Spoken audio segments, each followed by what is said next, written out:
maayo paminahon mo kay kun pananglit yang iran mo mga panumpaw pasalig ko kun lugaling galit kang mubiya.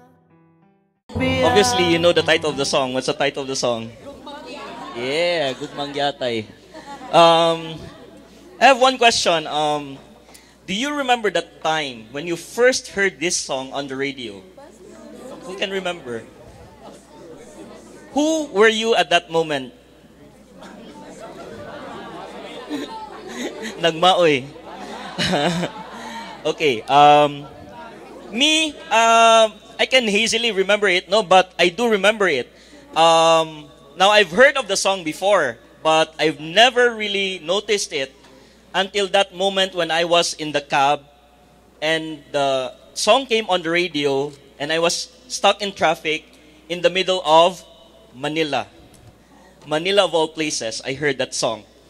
And who was I then? I was a young songwriter who was still trying to find my own voice. Okay, so a lot of my songwriting mentors all agree on one advice. And what do they always say? Be yourself. They always tell me, be yourself. And which is quite ironic because I was a Cebuano songwriter who loved to write in English, but we're always commissioned to write Tagalog songs. Okay? Of course, because asa man ang kwarta naman gyud sa Tagalog song. So, mo na malimtan na sa passing ang giingon nga be yourself. So aside from that, I was also an ambitious songwriter who was trying to win the only prestigious songwriting contest at that time here in Cebu, which was Cebu Pop. Okay. Since 2002, I've been submitting songs to Cebu Pop, and one of which is a song that you're gonna listen to moments from now. Now, you have to remember at that time, in 2002, ang ganahan ko na music is R&B, no? So, the kind of R&B na produced ni Babyface, kanang Pina Boys to Men. So, that was the kind of song that I loved to hear. So, that was the kind of song that I also wanted to write. So, this was the song that I submitted to Cebu Pop. Sama sa dambuang tanan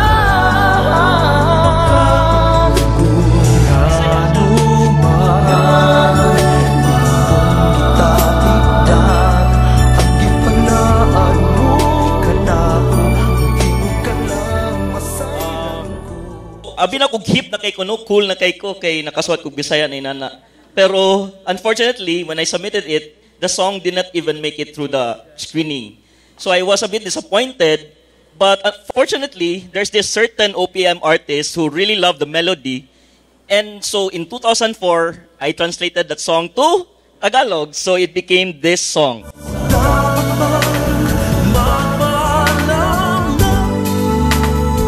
know that song? I mean, you know the artist of that song? Yeah, it's Gary V. So, thank you, Cebu Pop, for not taking the song. It became a song for Gary V. I realized at that time na you don't just submit songs to contests. They have a certain bias. And in all those years, I realized na Cebu Pop had a winning formula. Okay? So that was exactly what I did in 2007. I wrote 2 songs along that formula. There are 2 formulas. The first formula is a typical OPM Birit contest piece. And this is what I wrote. Kanunay na nga magkulang, kanunay pa nga magtukang, and then there's this moment when you ask the audience to clap. This is the part. Everyone clap! Yay! Right? So of course, no? You had that formula. The second formula is the classic Bisaya ballad in the likes of Matud Nila and Usahay. And I wrote another song based on that formula. Ayaw ako gilaki. So murag katong yun ni Katsuki na tuan, theme song sa mga telenovela. Makahilak, madungog pa lang yung ang kanta, makahilak na Umiyak kong nagpahiubos. So I wrote that song, Pilit ako. and eventually those two songs made it to the finals. And what happened in 2007 was the first song that you heard won second prize, and the second song won grand prize. So I had two winning songs all in the same year. Why? Because of the formula, yes. But honestly speaking, I was not happy. I was not happy. I'm gonna take that back. I was happy, of course. I won the contest, but there was a part of me that was not satisfied with what I was doing. Why? Because I was not writing me. I was writing them. I was writing the formula. So you can imagine my surprise when in the middle of Manila traffic, I heard Gugmang Diatay on the radio. Of all places, Manila, no? And then I remember thinking to myself, yes, a Bisaya hit song on the radio. That is actually possible. And so, it was at that moment when I discovered the songs of Missing Filimon, Aggressive Audio, and one of our speakers, ang Junior Kilat. But I also found disappointment in some of the other Bisrock songs, especially if you read lyrics like this, no? Kung wanay baboy sa inyong silong, wanay mo kit-kit sa... Okay. But you get the point, right? So, I realized na there is also a formula in the way people perceive Bisaya songs. They want Bisaya songs to be in a certain way. You can only be kinaraan, bakya, or bastos. Kung di ka magseryoso kayo, like intensely serious about it, you have to make fun of yourself. Or magbinastos ka. You talk about kuan, yeah. Okay. So, that's why at that moment I envisioned, out of my frustration, I envisioned a songwriting contest wherein I hopefully, the only formula is really just good songwriting. And so in 2008, I think in the height of my enthusiasm and passion for music, I drafted what would eventually become the vision mission of Vispop, which you can hear in this clip. Unsa man ang Vispop? Vispop, or the first Visayan Pop Music Festival, is not just another songwriting contest. It is a songwriting campaign. A campaign that is looking for good Cebuana songs. Songs that can break into current radio airplay. Songs that have both a hook and a heart. Tungod kay dili tanang binisaya, kinaraan. Dili tanang binisaya, bastos. Ug dili tungod binisaya, baduy. If you think you have what it takes to come up with good Cebuana music we can all be proud of, join Vispop. Wala na siguro'y laing masinsero pa sa muawit gamit ato tinulungan. So, but of course, Vispop didn't have it happen overnight. In 2008, I presented the idea to a good friend of mine, attorney Philip Landicho. In 2009, we proposed it to Artisco as a project. And in 2010, Artisco soft launched the project. But wait, to epic fail proportions. Why? At that time, we did not gather entries, but at the same time, we did not gather sponsors. So that didn't happen. So we took a break from the project, but we didn't really give up on it. So what happened was, on that same year, Katsuki and kung napay hashtag, atong panahon na mo na siya, duwara. So, nag-Vispop man, di, katilaw noon. So, in 2010, same year, Katsuki and I joined this workshop called Elements. And I'm mentioning this because one of the mentors is Jim Paredes, and he said, the only way to go global is to go local. And he mentioned K-pop as an example. Okay, so, but I remember thinking to myself, when you say local, you mean OPM. Now, when you say OPM, usually what comes to mind are Tagalog songs. Okay? But if you can see in this graph, not the graph, di ba? 25% of Filipinos are Tagalog speaking, but also 24% are Bisaya speaking. So there's actually an untapped market right there.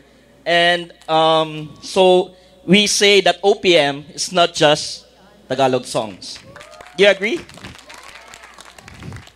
So again, Vispop came to mind, which became sort of victory when finally Artiscom managed to convince PhilSCAP of all to support Vispop. Muna nahitabo ang Vispop 1.0. And thanks to the efforts of Katsuki, who spearheaded that event, and also, of course, to Jad, who did all the songs for that. So, round of applause for them. And so, since Vispop 1.0 was so successful, we had the support of another supporter is Cebu Business Month. So, I think one of our is Ma'am Nang is here, supporter of, a part of Cebu Business Month. And so, Vispop 2.0 happened.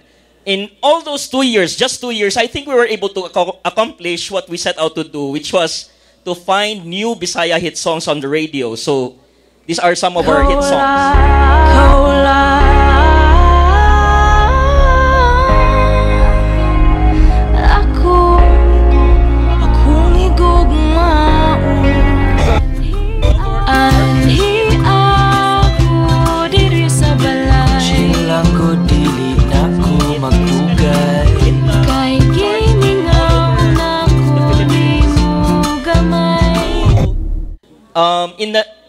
And remember that person, that mentor who said the only way to go global is to go local. Yes, that's Sir Jim Paredes. He happened to watch Vispop 2.0 finals night, and he blogged about it, and this is what he had to say. Just came back from Cebu, where I watched a songwriting competition called Vispop 2.0. It was great. It's basically a songwriting contest, but the whole thing was done in Cebuano. And great performances, great songwriting. And I love the winning song, actually. I love the first, second, and third placers. Really, really great. And I had the strange experience of watching a show na hindi ko naintindihan ang lyrics. Kahit na nakasulat sa screen, sinusundan ko. Hindi ko naintindihan, pero sakay na sakay ako.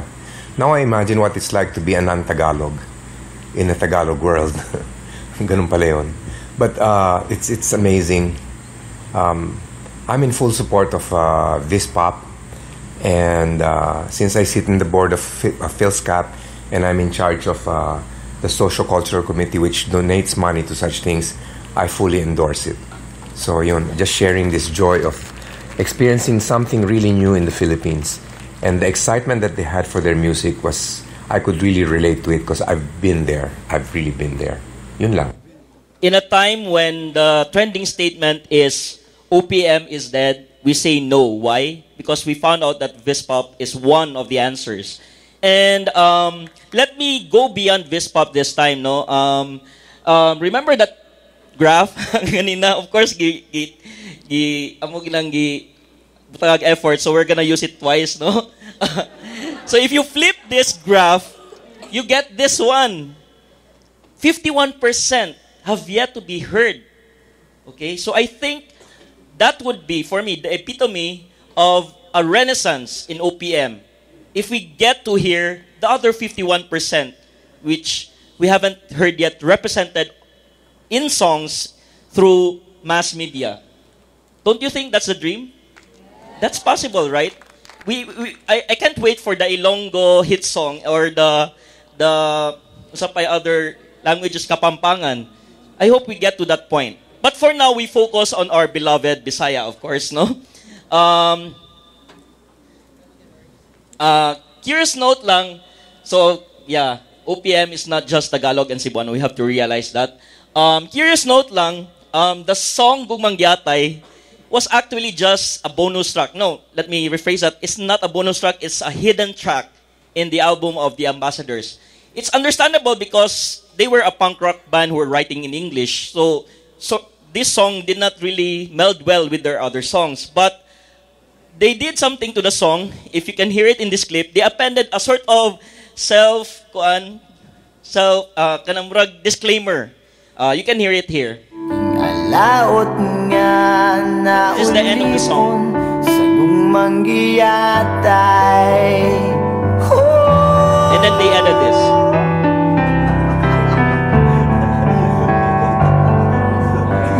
And then it gets louder.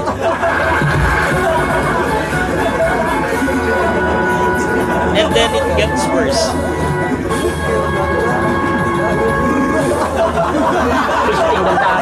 And then you can hear someone say something.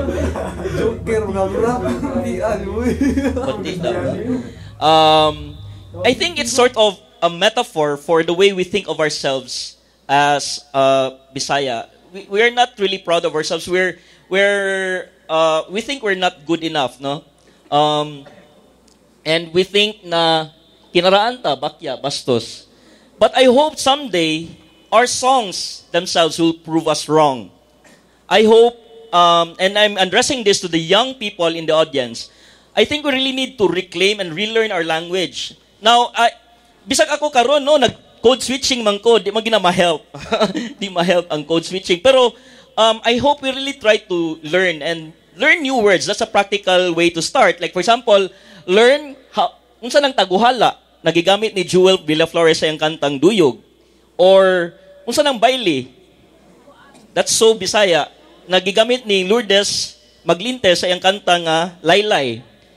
And katong giingon ni Kay and Keith dinauto nga ngiob ang langit kung wala ka.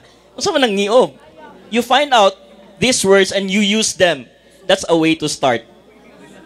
I hope someday when we say Bisaya uy, we don't say it with condescension and self-deprecation. Instead, I hope we really own it. And we say it to everyone, anyone who belittles us, including ourselves. We tell ourselves, ayaw nigsayon sayo na. Bisaya baya ni bay. Dili bakya